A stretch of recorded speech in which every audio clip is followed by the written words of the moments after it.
Hello everybody and welcome back to level 2 of the Foundations of Stocks and Options program. As we get into this more advanced level, we're going to start to take a really in-depth look at technical trading and what it means to take a stock that you've never looked at before, do a quick analysis on it, and convert that into a potential trade setup as you move forward.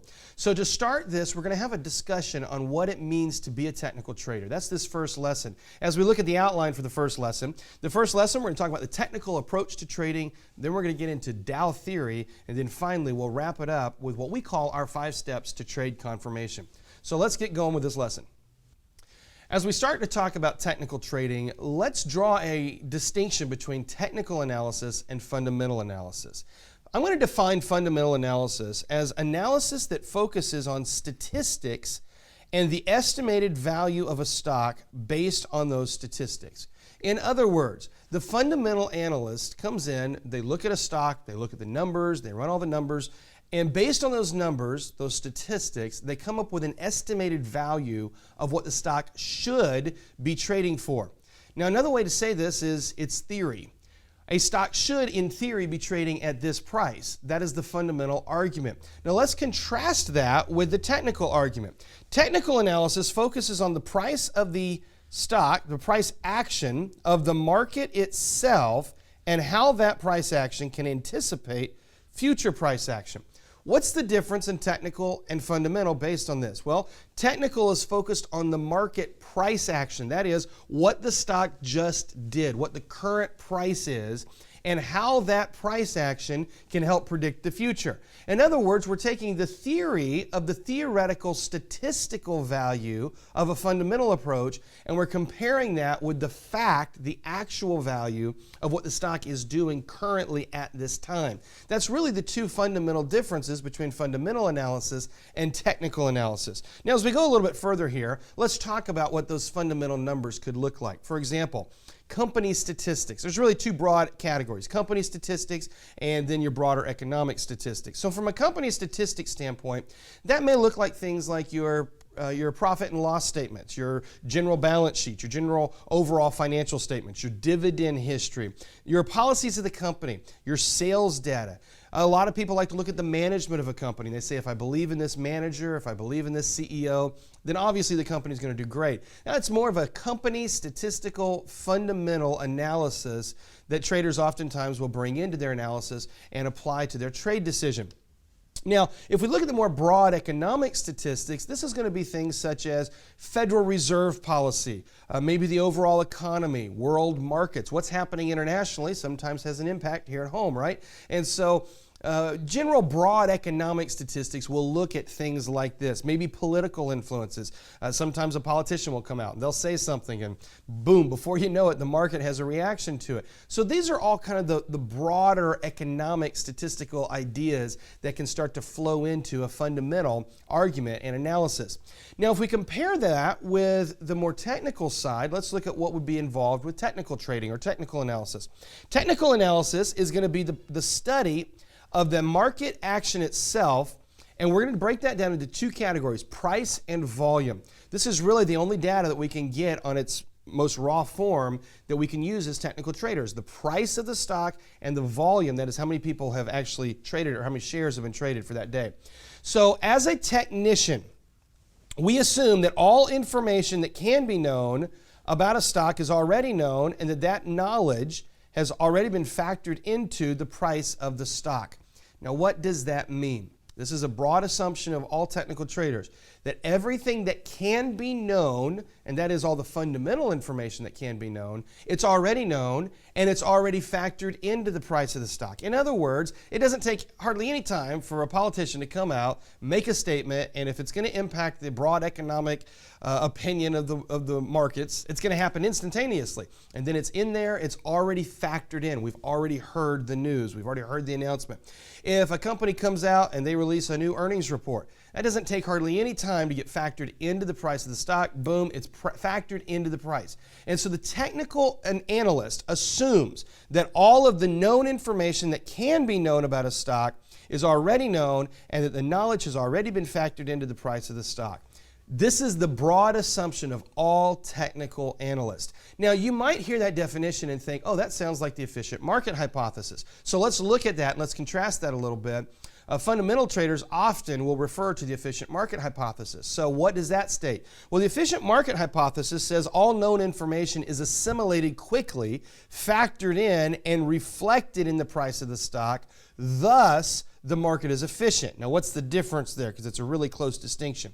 Here's the difference. The technician says everything that's known is factored in, and it's additional external influences that causes the price to move. The efficient market hypothesis says, well, you can't know. It's all factored in, therefore markets are efficient. Consequently, markets always trade at an efficient value. That's the hypothesis, that whatever the price is, that is the efficient equilibrium mean that the price of the stock should be trading at that time. Now, this is a hypothesis, so let's test that a little bit. And if we were to identify what I would call a truly efficient market, then markets would not look like what we see them looking like. Take a look at this screen here in this slide. If markets were truly efficient, what would happen is the price of the stock would basically be flat, as you see indicated over here, and we would have a new news event. It would quickly revalue, and the price of the stock should be flat. Again, because there's no additional information. The information has come in, we quickly revalue, we associate that, boom, market's efficient, we've balanced it out. That would be the theory. Now, maybe in practice, it would look more like the image on the right. We have a flat price, the news event comes out, it rises, maybe it overcompensates, it comes back down, and then eventually we land over here at the new price. Again, in an efficient market, theoretically, this would be what the price action would look like. We know that this is not reality. All right, if fundamentals and efficient market were really driving the market, then theoretically a stock chart should look like this picture right here on the slide. We would trade flat, we would have a new news event, new information, price would quickly revalue, trade flat, new news event, quickly revalue, trade flat, new news event, and we would basically have kind of a stair step of price action. We all know that this is not reality. However, there's a part of us in the human psyche that says that should be reality. I mean, think about it for a moment. Have you ever bought a stock? Pick a stock. Maybe you bought Amazon, and maybe one day you wake up and the stock's down $20 in the morning. And you're like, $20? Why is my Amazon stock down 20 bucks? And so what do? You go online and you Google it, and you're kind of like, why is Amazon down $20 today? And you can't find anything. And then maybe you think, well, Google, they got an agreement with Yahoo, or with Amazon. Let's go try it on Yahoo. So you go over to Yahoo and you Yahoo it, and you start looking, why is my Amazon stock down $20 today?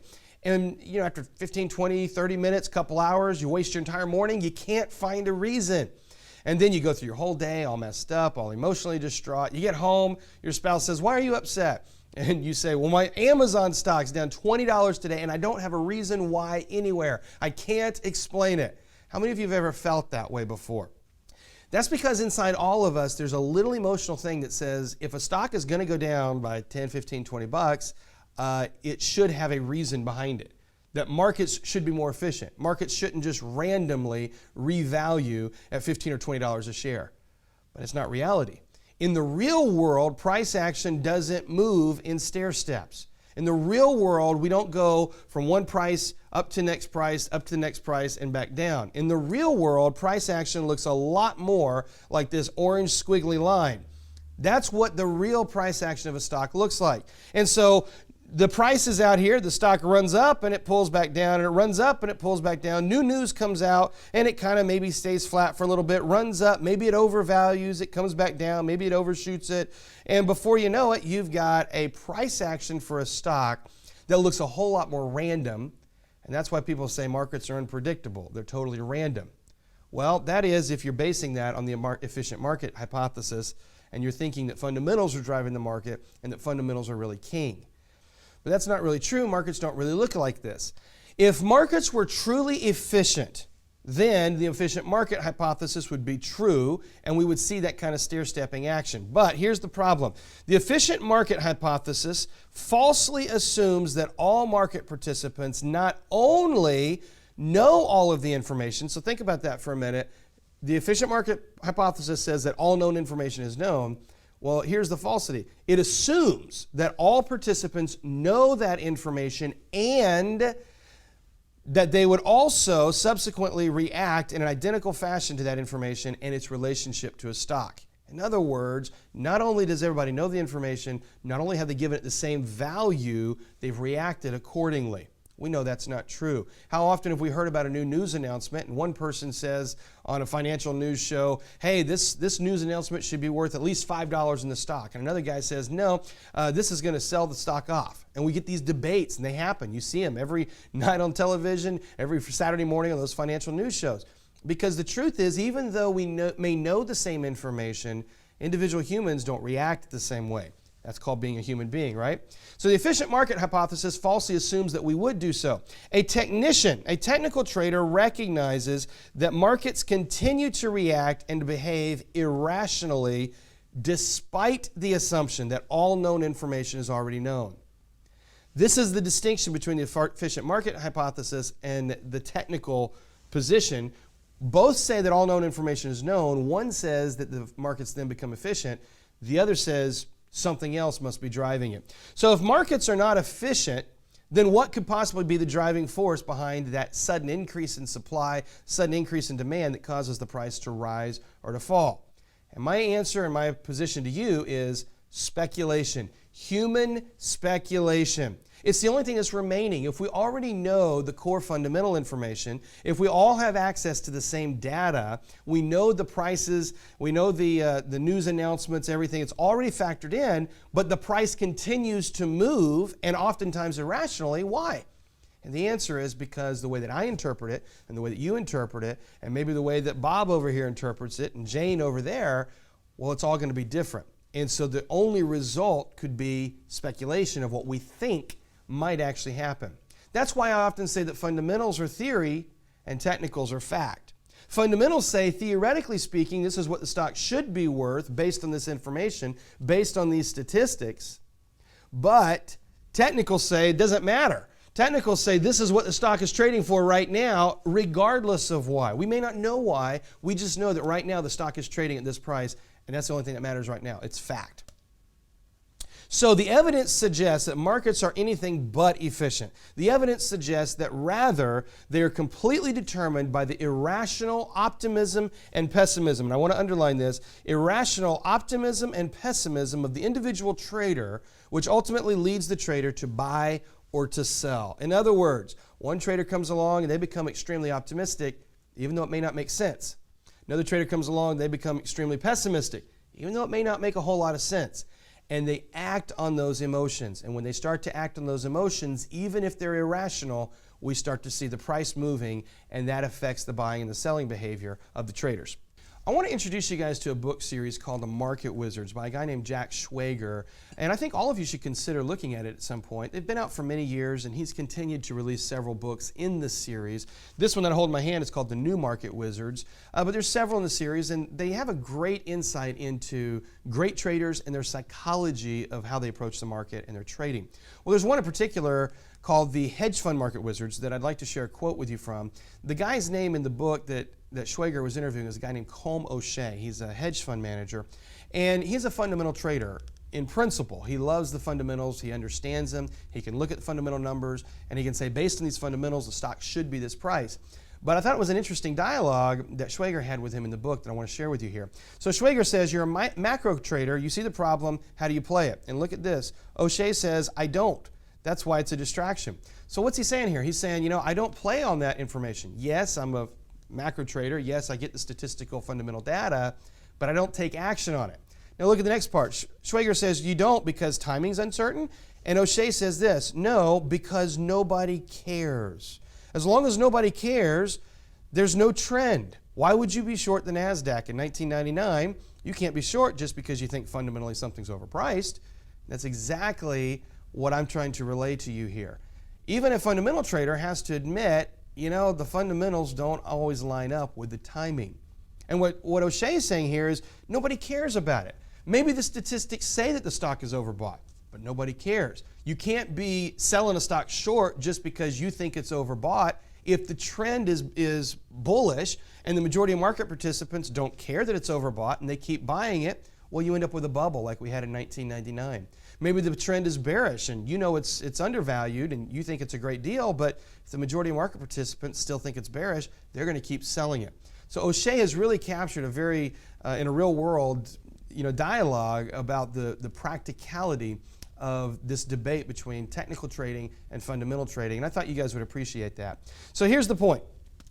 The technical trader seeks to balance the analysis process by not studying the core statistics, but rather studying the historical behavior elements of the market and applying that to future forecasting of market behavior. If you can understand that, then you understand better what the technical trader's position is, and I think you're going to have a very good career as a great trader.